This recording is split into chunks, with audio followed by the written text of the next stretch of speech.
Why do you keep repeating your mistakes again and again? It's a question with various possible answers, depending on your unique situation. But one significant reason for your failures can be boiled down to a simple statement. You've elevated your issues. It's that straightforward. We have all heard that you should never put women on a pedestal, and rightly so, because they could distract you from your true calling and purpose.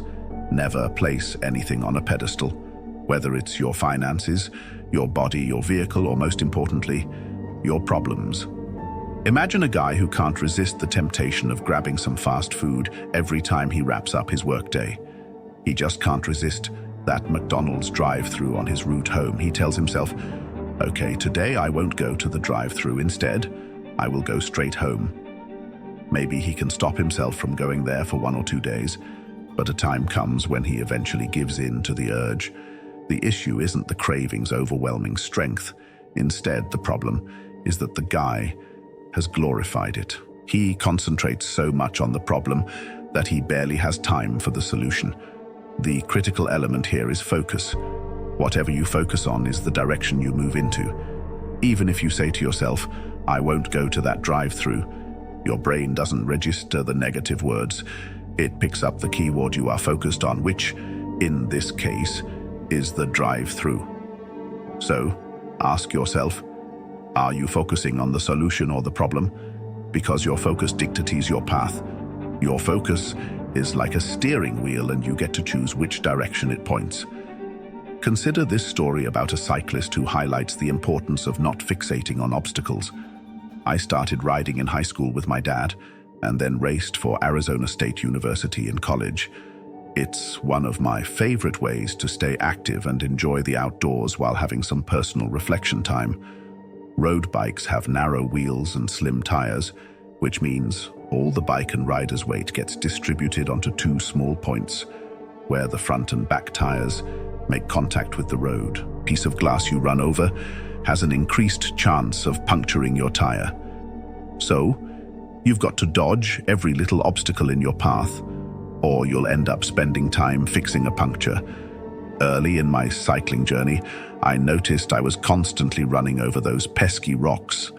It's not that I didn't see them, it's just that my bike seemed determined to steer right into them. It was incredibly frustrating. I brought this up with my dad, who shared that he faced the same issue when he first started biking. My dad said to me, "You can't look at the rock. If you focus on the rock, you will hit it almost every time. To avoid it, look at a point next to the rock. Concentrate on where you want to go, not on what you want to avoid."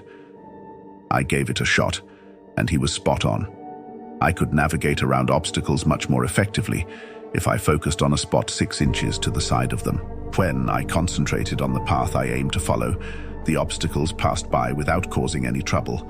So, returning to the main point, the obstacles that lead to repeated failures could be criticism or a failed business venture. Perhaps it is a boss you don't like, or a career that no longer brings you any excitement. Regardless of the hurdles, the more you fixate on them, the more substantial they become. Soon, they become so imposing that they block your view, and you end up investing all your time and energy in evading them. Just like with bike riding, the trick is to not focus on the obstacles. You have to focus on where you want to go, not what you want to avoid. This is where a solid vision statement proves valuable. It helps you remember your desired destination, enabling you to disregard the minor obstructions in your way. This is precisely why you frequently hear that high-value individuals possess a strong sense of purpose. Without a strong purpose, you lack a clear path to focus on and avoid obstacles. Without a strong purpose, all you'll encounter are obstacle after obstacle. If you concentrate on the obstacles, you'll uncover an abundance of them. Yet, if your focus centers on the pathways leading to personal success, you will achieve it. Decide your bike's destination and set your focus squarely on that point until the obstacles glide past. Returning to the initial example of the man who can't resist McDonald's, instead of telling yourself that you won't go to McDonald's, simply have a clear and direct target that you need to achieve. For instance, you might need to head straight to the gym, organize a sports match with friends, complete a project, refine your craft, or learn cooking at home. Regardless of the issue or challenge, your purpose must surpass it in strength. Only when your purpose is stronger than the obstacle will it attract you strongly to itself. Here are 2 ways to deal with your obstacles. Number 1, don't make mountains out of small hills. You've probably encountered many individuals in life with a special talent for taking minor obstacles and magnifying them into colossal problems. You can observe this phenomenon in various contexts, like so-called feminists, movements advocating for body positivity and the like.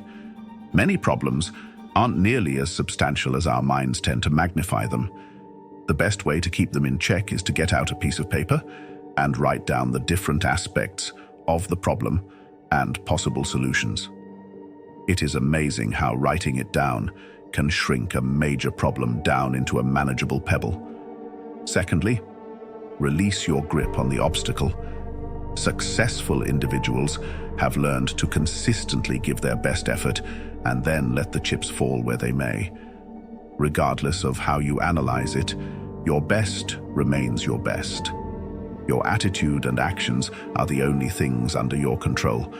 After that, it is out of your control. That's the Stoic mindset. Concentrate on what you can control and let go of what you can't. A church pastor beautifully phrased it, saying, "If it's within your control, why be upset? If it's beyond your control, again, why be upset? Because it's beyond your control." So, in either case, stay grounded. Even if you can't influence the situation, you can control your response to it. So, my friends, keep in mind that failure in its essence isn't inherently negative. In fact, success is most often found behind failure. However, when you spot those obstacles cropping up on your journey, fixate your gaze on your objectives, not the hurdles. This way, you can skillfully navigate around them and proceed towards success. You'll thank yourself later. So, stay true to yourself, embrace your uniqueness, and let's dive deep into the red pill path together. And don't forget to show some respect. Tap that subscribe button and hit like for the algorithm. Until next time.